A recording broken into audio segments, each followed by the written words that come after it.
Channel को subscribe नहीं किया हुआ तो चैनल को जल्दी से सब्सक्राइब कर दे, वीडियो को लाइक और शेयर कर दे, शुक्रिया। और बेल आइकन को प्रेस कर दीजिएगा ताकि नई वीडियो का नोटिफिकेशन आपको मिल सके। लास्ट एपिसोड के फेक है लेकिन मैं उसको साबित नहीं कर सकती थी। जू फैन उसे कहता है हाँ मैं पहले भी इस तरह की चीजों को एक्सपीरियंस कर चुका हूँ, इसलिए मुझे मेथड आता था। जू फैन उसे कहता है क्या तुम वाकई में उसे 3 स्पिरिचुअल स्टोन से खरीदना चाहती थी ताकि तुम ये बात जानती हो कि वो एक फेक क्रिस्टल है। नोबल लेडी उसे कहती है नहीं, मैं उसे खरीदने वाली नहीं थी, मैं तो बस लोगों को बता रही थी कि ये क्रिस्टल्स फेक हैं और ये बंदा उन्हें धोखा दे रहा है। और फिर वो औरत वहाँ से चली जाती है क्योंकि जू फैन उसकी तरफ देखकर सोच रहा होता है इस लड़की की आंखें तो बहुत ज्यादा जहरीली हैं, मेरे पास बहुत ज्यादा एक्सपीरियंस है ऐसे लोगों को पहचानने का। जू फैन टोंगलिंग से कहता है तुम वापस होटल में चले जाओ और इसके अलावा मुझे तुमसे 10 स्पिरिचुअल स्टोन उधार चाहिए। टोंगलिंग कहता है लेकिन तुम्हें क्यों चाहिए? जू फैन कहता है मुझे कुछ खरीदना है। टोंगलिंग उसे अपनी पोटली में से 10 स्पिरिचुअल स्टोन्स निकाल कर देता है और साथ ही रो रहा होता है, जबकि जू फैन उन स्पिरिचुअल स्टोन्स को लेकर एक बंद गली में चला जाता है क्योंकि उसे पता होता है कि वो शॉप ओनर उसे वहीं पर मिलने वाला है। जू फैन जैसे ही थोड़ा सा आगे बढ़ता है वो शॉप ओनर निकलता है। जू फैन कहता है मैं तुम्हें ही ढूंढ रहा था। शॉप ओनर भी हैरान हो जाता है और कहता है लेकिन तुम मुझे क्यों ढूंढ रहे थे? तुमने तो मेरे बिजनेस का कबाड़ा किया है, तुम अब यहाँ पर क्या करने के लिए आए हो? जू फैन कहता है मैं तुमसे वो जेड क्रिस्टल खरीदने के लिए आया हूँ, थोड़ी देर पहले जिसे मैंने नकली साबित किया था। मैं तुमसे वो स्टोन खरीद लूंगा, मैं तुम्हें 10 स्पिरिचुअल स्टोन्स दूंगा। 10 स्पिरिचुअल स्टोन्स का सुनकर वो शॉप ओनर भी हैरान हो जाता है। शॉप ओनर उसे कहता है जबकि तुम्हें पता है कि ये क्रिस्टल नकली है फिर भी तुम इसे खरीदना चाहते हो, वो भी 10 स्पिरिचुअल स्टोन देकर। तुम्हारा दिमाग तो नहीं खराब हो गया? जू फैन उसे कहता है हालांकि ये क्रिस्टल नकली है लेकिन मेरे लिए फिर भी काम का है, क्या पता मैं इसे तुमसे भी ज्यादा महंगी प्राइस में बेच सकूं, यानी मैं 10 का खरीद कर शायद इसे 50 में बेच सकूं। वो शॉप ओनर उसे कहता है अच्छा ठीक है, इसका मतलब तुम भी बिजनेस करना चाहते हो,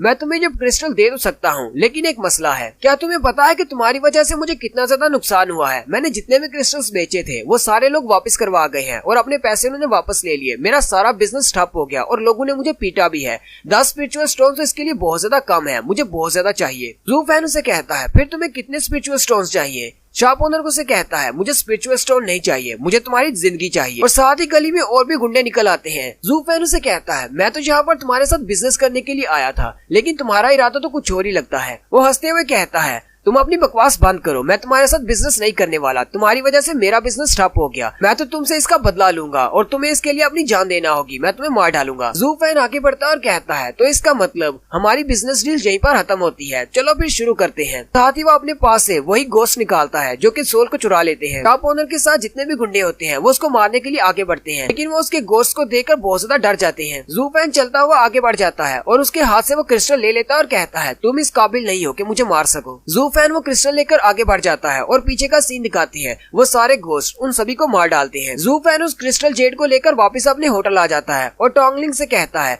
मैं रूम के अंदर जा रहा हूँ, तुम्हें बाहर पहरा देना है, जब तक मैं ना कहूँ किसी को अंदर मत आने देना। टोंगलिंग से कहता है ठीक है मैं समझ गया। फिर जू फैन दरवाजा बंद करके अंदर चला जाता है और अपने क्रिस्टल को टेबल पर रख देता है। मैजिक एम्परर उसके ऊपर अपना हाथ करते हुए उसकी एनर्जी को फील करता है और कहता है मैथ बिल्कुल ठीक था, तो वाकई में बहुत ही काम का क्रिस्टल है। इस क्रिस्टल में से एनर्जी निकलती है और वो चमकना शुरू कर देता है। जू फैन कहता है हाँ ये वाकई में वही है, ये तो फेरी ब्लड क्रिस्टल है। साथ ही वो फेरी ब्लड क्रिस्टल के बारे में बताता है कि ये बहुत ज्यादा रेयर स्टोन है। हजारों मॉन्स्टर्स को मारने के बाद उनका प्योर ब्लड मिलाकर इस क्रिस्टल को बनाया जाता है और इसको बनने में भी हजारों साल लगते हैं, इसलिए ये बहुत ज्यादा रेयर है लेकिन इसकी एनर्जी बहुत ज्यादा होती है। इस क्रिस्टल को यूज करके कोई भी एक ब्लडी बेबी बना सकता है। मेरे पास जो बुक ऑफ एस्पर थी उसमें ब्लडी बेबी बनाने का तरीका लिखा हुआ था कि फेरी ब्लड क्रिस्टल को यूज करते हुए हम अपने लिए एक ब्लडी बेबी बना सकते हैं। जब आप एक ब्लडी बेबी बना लेते हैं तो अपनी पावर से वो किसी को भी मार सकता है। ब्लडी बेबी इतना ज्यादा पावरफुल है कि वो होली लैंड में भी कल्टीवेट कर सकता है। 7 एम्परर्स भी उसके सामने कुछ नहीं है, वो भी उसको गुस्सा नहीं दिलाना चाहेंगे। इसको एक्टिवेट करने के लिए मुझे अपने ब्लड की जरूरत होगी।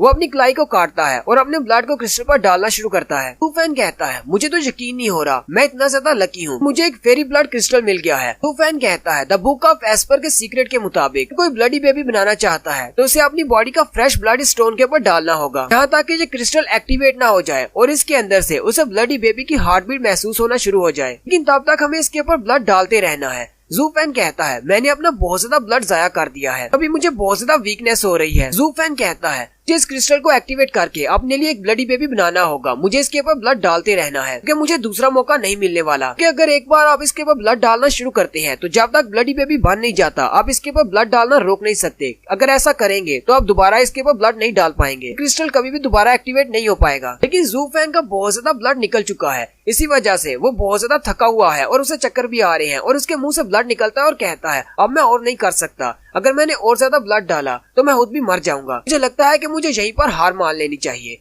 और यहीं पर हमारी एपिसोड 3 का एंड होता है। एक्सप्लेनेशन अच्छी लगी हो तो कमेंट करके जरूर बताइएगा। चैनल को सब्सक्राइब कर दे, वीडियो को लाइक और शेयर कर दे। शुक्रिया।